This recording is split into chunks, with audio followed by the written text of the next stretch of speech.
Alright, what's up? Today on the Miata build, I'm going to be depowering my power steering rack. Alright, so I already got the rack out, removed the pump and the lines that are in the engine bay. The last thing is just to remove the seal on the steering shaft itself. The seal is needed when you have power steering to push the fluid from one side to the other to assist with the steering. So since I no longer have the lines or the pump, we're going to be removing that inner seal, and then we're also just going to be giving this a refresh. I got some new inner outer tie rods, bushings, so we're going to go ahead and get those on too at the same time. All right, first thing I'm going to do, get the boots off. It's held in by some ties.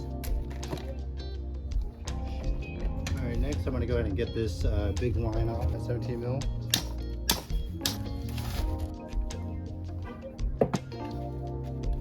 All right, next up, we're gonna go ahead and take off the inner tie rod. There's these tabs, 4 tabs on each side. You're gonna have to go ahead and bend them back with a flat head, and then we'll be able to take the tie rod off.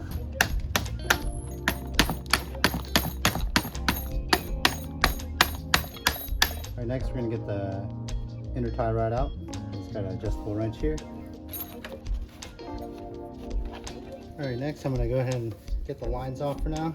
Got this Flyin wrench. All right, next we're going to go ahead and get this universal joint off with the 12 mil.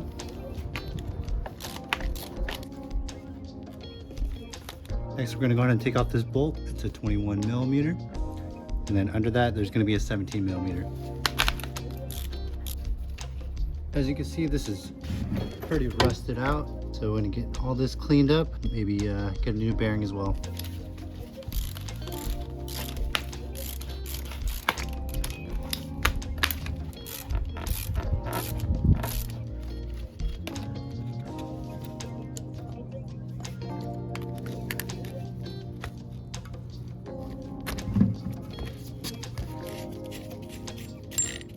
All right, next we're going to take this 14 mil.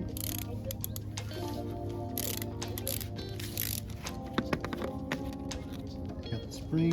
There's a little washer inside there. Get that out. Now we're going to go ahead and get the pinion out. Pull it out. All right, next, there's a little hole right here, the opposite side of the pinion, and there's a little clip on the inside.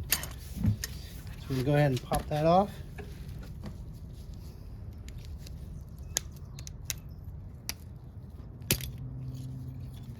We can go ahead and just yank whole rack and pinion out. Seal. So I'm going to go ahead and pop the bearing out. So I got all the parts cleaned off. Everything's looking super minty and fresh again. Went ahead and repacked this bearing with grease, and then went ahead and cleaned out this bearing. It was in pretty bad condition, but cleaned it out, used some PB Blaster to lube it up again, cleaned it out with brake clean again, and then packed it with grease. It's rolling real smooth now. This is the grease I used, Lucas Red and Tacky. Heard a lot of good things about this, and I'll be using this on the rack and the pinion as well. All right, last thing to do is just to chop this off and reassemble everything, and the rack will be fully depowered.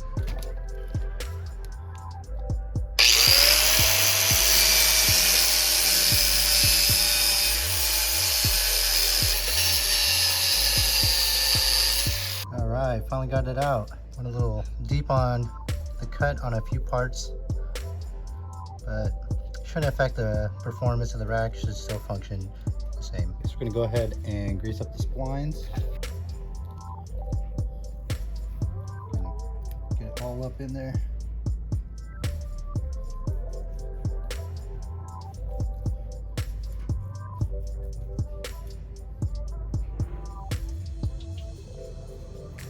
I'm also just gonna put a little bit of grease all along the whole shaft itself.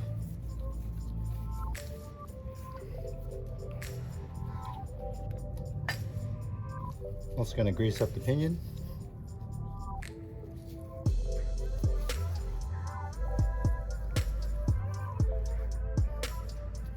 All right, next we're going to go ahead and get the rack into here. Go ahead and grease this up too. Just a a little bit, grease up the inside a little bit. Now that this is greased up, we're gonna go ahead and get it into the rack. Next, we're gonna go ahead and get this clip back on. All right, next we're gonna go ahead and get this bearing back on the pinion. All right, now we're just gonna go ahead and stick the pinion into its home.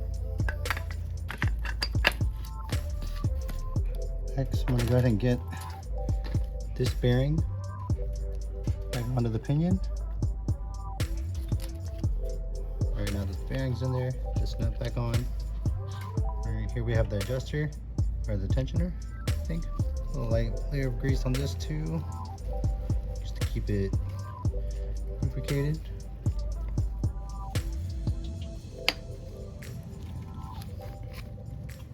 I'm gonna go ahead and stick on this washer. I'm gonna go ahead and get our tensioner.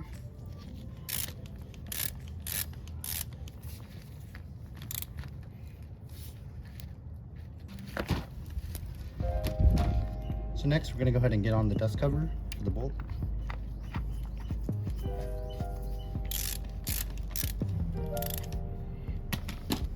Next we're gonna go ahead and torque down the adjuster. The torque spec is gonna be 43 inch-pounds.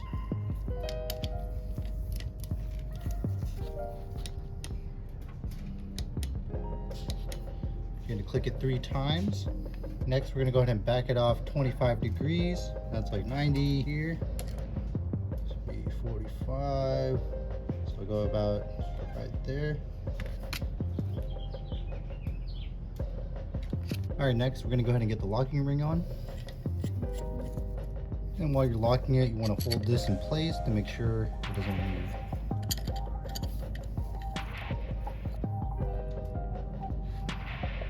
Next, we're going to go ahead and get the snap ring on for the top.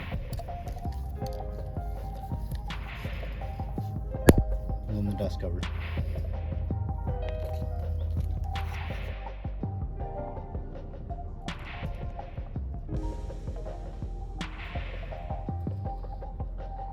Alright, now that the rack is reassembled, I went ahead and got a few parts to finish off the rack rebuild. We got some SPL tie rods. These are made to correct the bump steer, so they're kind of angled so that you get less bump steer. It'll put the tie rods in the correct position. Also got some new bellows boots, and I got some bushings from Super Pro. Tie rods, I won't be able to reuse the spacer that you have to hammer down, so what I'm going to use is some Permatex orange. So the thread lock blue is the weakest one. The red one is made for high temp, so I read on some forums that if you need to take it off, you might need to use some heat, like a blowtorch, on if you use the red thread locker. So I got the orange one. Hopefully this will keep it in place and keep the tie rods from backing out.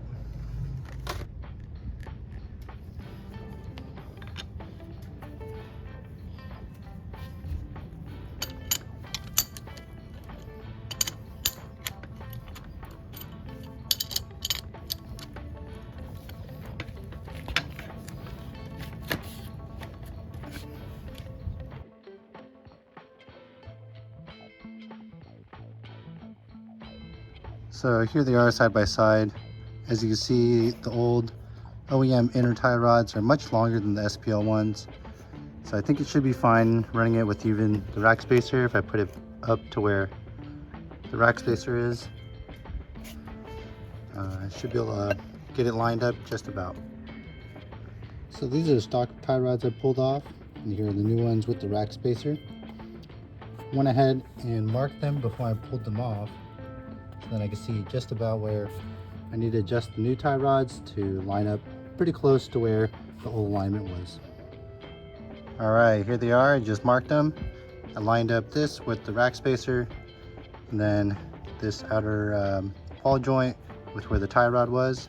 Now I gotta just take these off, get the bellows boots on, reinstall them back to where the paint mark is. So make sure to grease up your tie rod before you put your bellows boot on.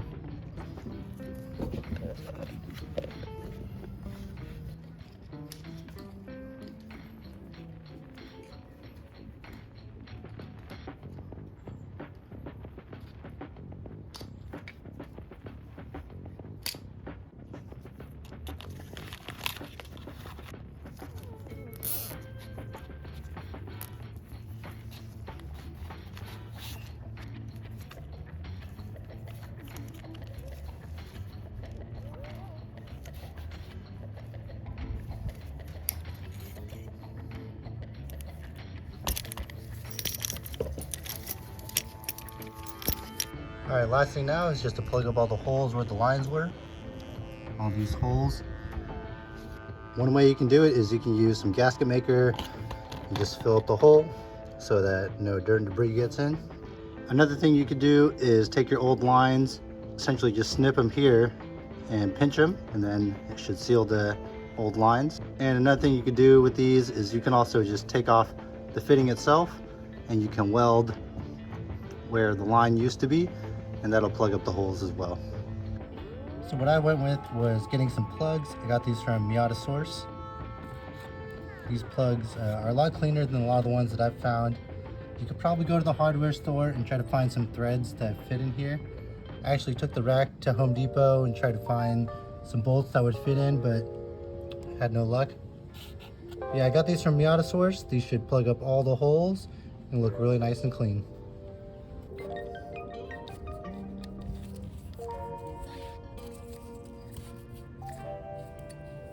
All right, now we're gonna go ahead and center the rack. What you wanna do first is go ahead and spin it until it stops in one direction. Now I'm gonna go ahead and make a mark on the pinion shaft and the outside of it.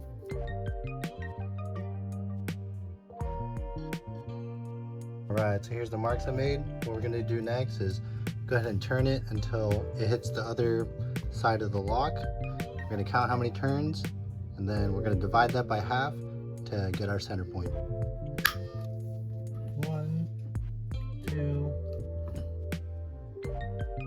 3.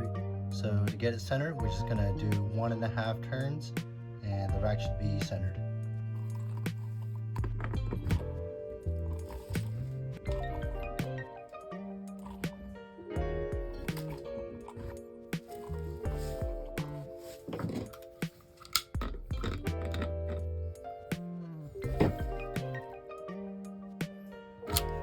All right, here's the rack depowered and fully assembled again. For now, I'm not gonna go and install it into the car. I'm gonna go ahead and refresh the front suspension while I'm in there, and then I'll put it back in once I get my front suspension rebuilt. But yeah, I hope this video helped you out. If you have any questions, leave it in the comments. And if you wanna keep following the build, go ahead and subscribe. All right, see you in the next one. Peace.